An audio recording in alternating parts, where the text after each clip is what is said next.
Hey guys, what is up? Welcome back to my channel. Hi, if you're new here, my name is Andrea Johnson, Reiki Master Teacher, Energy Worker, and Reiki Practitioner. Coming at you today with a sit-down video actually over a topic that I get asked quite a bit in my practice and just like messages from you guys online. So I figured why not make a video about it and try to help some people out. That topic is how to start a spiritual journey. So the best way that I can answer the question is to share what I've done. And that's, I'm not here to like preach to you or tell you this is how you have to do it. Because a spiritual journey is, no ma'am. A spiritual journey, there's no wrong way to do it. There's no really set process that you have to follow. The fact that you're wanting to do it in the first place, just set the intention and see what happens. When I first think about me starting my own spiritual practice, I thought about what was my why? Why did I want to start? And you might want to think about it for yourself too. What is pushing you to start this spiritual practice? Because it is, if you know what a spiritual practice is, everybody's going to be different in the way that they define it. But it's really a journey of the self. It's the journey of getting to know you. And more than likely, that's going to be very difficult because we humans do not want to get to know ourselves. We actually shy away from it because that is really taking responsibility for your life. A lot of people like to blame other things for what is wrong in their life. Or sorry, my cat is like. So that's one of the biggest thing that you might want to ask yourself is, why are you wanting to start a spiritual practice? What is wrong in your life? What do you think is wrong in your life right now? What do you want to change? What do you want to change? Because when you embark on this journey, more than likely you're going to change as a person, and change is kind of uncomfortable. Change is uncomfortable. So when you go down this road and this path, you're going to be challenging belief systems that you've been programmed with. You're going to be trying to break habits, break thought patterns. You literally will become a new person, and that's not necessarily always easy. So when you're wanting to start a spiritual practice, I would first ask yourself why, because that's going to set the intention of what you're wanting to get out of it. Honestly, for myself, I was struggling. I was depressed. There was no real rhyme or reason why I was depressed. It was just a feeling that I had, and I could not figure out why I was feeling the way that I was. I could not get thoughts out of my head. I started recognizing patterns, and for me, it just did not make sense. Life started to not make sense. I wanted to understand more about why I was feeling the way I was feeling. I wanted to understand more about life in general. What was my purpose here? I actually started questioning my own existence. So these were a lot of things that came up that I wanted answers to, and that's kind of what set me on my spiritual path. And more or less, if you know anything about my channel, I got into Reiki, and that provided me with a lot of answers with just energy work and the way the body works, all that good stuff. So that's kind of later on down the road. But anyway, so yes, number one, ask yourself why you want to start and really hold on to that. Everyone talks about the reason why. Like, you have to find your reason why. So step number two, part of the spiritual journey is getting to know yourself. That is what spirituality is. And maybe I'll back up a little bit. What I always say spirituality is the relationship that you have with yourself, the relationship you have with creation, with existence. And that's kind of where I draw the line between like the science part of it, of like what is energy work and what is the science behind what we are, how the body works, things like that. The science behind creation, and spirituality is just your relationship with that creation, with that power, with that energy. It's what it means to you personally, and you're not taking in somebody's not telling you what to think, somebody's not telling you what to believe. It's your own true belief. part of the spiritual journey is getting to know yourself on a personal level. That's the whole point. And to do that, you have to figure out what you've been programmed with, what somebody has told you to believe, and what you truly believe. Go back to your intention, why you wanted to start your spiritual journey to begin with. And I know for me was figuring out what was going on internally, like why I was feeling the way I was feeling. And these were just like programming and thoughts and emotions that were stuck in, in my body, and I kept replaying it on repeat.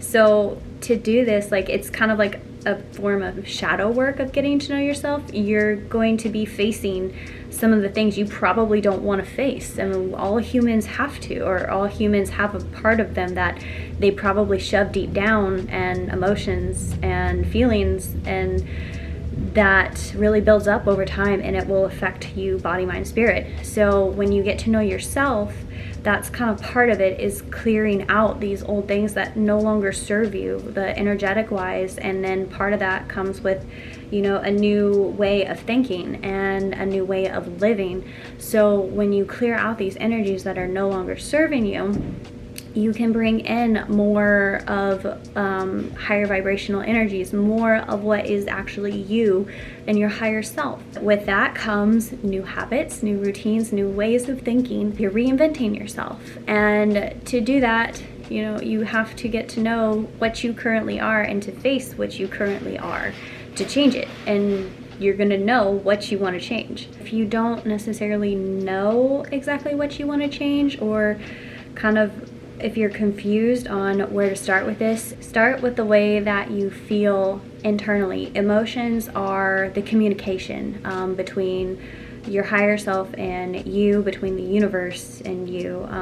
You have to go in with how you feel. So if something makes you feel not great, you obviously want to change it, and to do that you have to change your mindset around it. So for example, if something is triggering for you, that is a sign for you to kind of look internally of why something is triggering for you. It all starts with the self, with you. Pretty much everything starts with you. You're creating your own world. Sorry guys, I'm like fighting daylight right now. It's a cloudy, gloomy day. So to figure out, if something is confusing to you on terms of like you don't really know where to start looking inward or things like that, look at how you feel.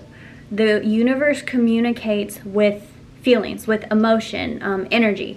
So when, for example, when something triggers you, a trigger meaning makes you not feel good, you're going to generate an emotion that doesn't feel good. You want to look at why. Why is this happening? And necessarily you don't even really have to figure out the reason why. It does kind of help a little bit, but more or less the goal is to understand why these things are triggering you, or what is bringing in, low vibrational energies, because everything starts with the self. It's all created internally, and that's where you create your universe, your world. You are the universe.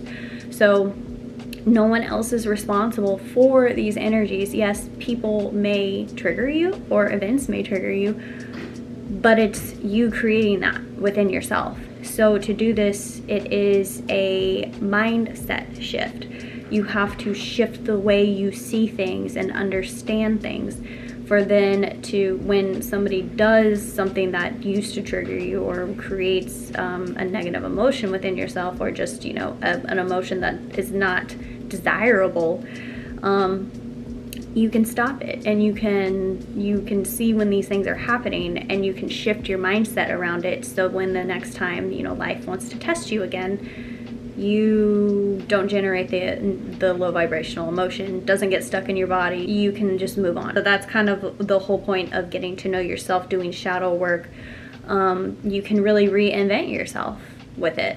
Another thing that I highly suggest, besides getting to know yourself on a spiritual journey, is understanding the energy. Understand how it works in life. Understand how it works with you in the human body. Understand the mind. That's one thing that really helped me with just my spiritual journey, was understanding how it works and how it works with you. That's where Reiki really helped me, understanding the chakra system, because that is kind of like a natural thing. I feel like if you practice Reiki, you should really know your chakras. So just understanding the chakra system and how it all works, like body, mind, spirit, how life works with the energy. You can, when you know how the energy works with you, and essentially like it's no different than any other human being on this planet, you can use it to create the life that you want. It's almost like a cheat code almost. So highly, highly recommend learning about the energy, learning about quantum physics. Science and spirituality go really well together, but yet they are kind of separate at the same time. So learning about the workings of just like your body and this, like, the scientific breakdown of it will really help you understand and help you to rewire your mind. Dr. Joe Dispenza has some amazing books that he breaks down the science behind the energy and, you know, working with you in your body, the mind and heart coherence. Like, this is just, you have to learn about yourself, and you have to want to learn, not necessarily just, you know, your thoughts and things like that, but the physical body even of what you are. So in that of kind of learning more about the scientific side of it and what you are, my next tip is really take care of your body. Your body is the temple of God, which is the energy, essentially, the consciousness that is you. Your body is a reflection of the energy that is you. It's a physical manifestation, honestly, of the energy you're spinning in it. And even disease, dis-ease, all has an energetic frequency. And your body is going to just react to the thoughts that you're spinning, the energy that you're spinning. We can do things such as, like, you know, food, exercise, you know, yoga, stuff like that. We can take care of our bodies in that kind of a matter. But spirituality and your body go like this, like hand in hand, because your body is you, but at the same time not you, if that makes sense. So you really have to want to take care of it. You yourself intuitively know where you're at with your body. It's essentially the key to the universe, almost. A message that I had received before in like meditation, I forget what it was, but the body essentially is kind of like the doorway to, or your communication tool with the universe. And it is. When I do Reiki, or like when I do any kind of psychic work or anything, I'm paying attention to my body, because the universe is going to communicate through it, to bring to my conscious awareness, you know, whichever way it wants to. So the love and respect that you have for your body and wanting to take care of it is everything. We're like running out of daylight, guys. We're running out of daylight. Running out of daylight. Gotta keep turning on the light up there. It's essential. Your self-love, your everything for your body. It's not easy, I'll give it that, but it is everything. And that kind of brings me to my next tip, self-love. You have to, I really feel like if you don't have this, and even though it can be hard, you have to develop self-love, because essentially that is God. That is, loving yourself is loving God. Not loving yourself, and it can be deadly. That those thoughts can do a lot of harm to your physical body. So I think that is extremely important in a spiritual journey or spiritual practice, is trying to practice self-love, and loving yourself where you're at. Even if you don't currently like where you're at, or don't like yourself, or there's things that you want to change. And it's just loving where you're at right now, because it's just part of the journey. It's part of the learning. It's part of the process. So really appreciating it is going to bring in a lot of good energy and a lot of gratitude, and the energy that really provides life. And it will help you change your life. you know, whatever that looks like for you in the moment. But it's just being okay with where you're at and just knowing, having faith that you're gonna get to where you want to go. You're going to, you know, cure whatever you want to cure. You're going to be the human that you want to be. You are the creator. So, but hopefully, guys, I think that's pretty much all I had. I'm running out of daylight, so hopefully that gives you guys a little bit of insight on, like, you know, how to start a spiritual practice, what really it is. There are tons of things that you can do along with a spiritual practice. Like, you know, I highly recommend meditation. That is going to help you get to know yourself more, to quiet the thoughts, to really analyze the thoughts going on. So I highly recommend incorporating meditation, some kind of like energy work that really calls to you. Energy work is a tool that really helped me, at least, understand the communication with the universe. So, you know, Reiki was a good one for me. I do a lot of like psychic work, and that really helps strengthen the intuition, and just, it will open your eyes really to life, what life really actually is. So incorporating some kind of energy work, I really think, is beneficial, and even on a body level, it's extremely healing, because any kind of like energy work you do with others, you actually receive healing in return. Hopefully you got something good out of this video. Hopefully starting a spiritual practice, a lot of people ask me about it, and there's just no right or wrong way to do it. There's just your way, and you just have to start. That's it. You just have to want to get to know yourself. That is, I really feel like, the journey of life. You're always going to be evolving and growing, and always getting to know yourself, because you're an ever expanding being. So that's going to be the fun part. But anyways, guys, I greatly appreciate you for clicking on this video. Like and subscribe if you like this kind of content. And if there's any other questions, feel free to drop them in the comments, and I will make a little sit down video on them. But until the next time, guys, sending you all of my good vibes. We'll see ya.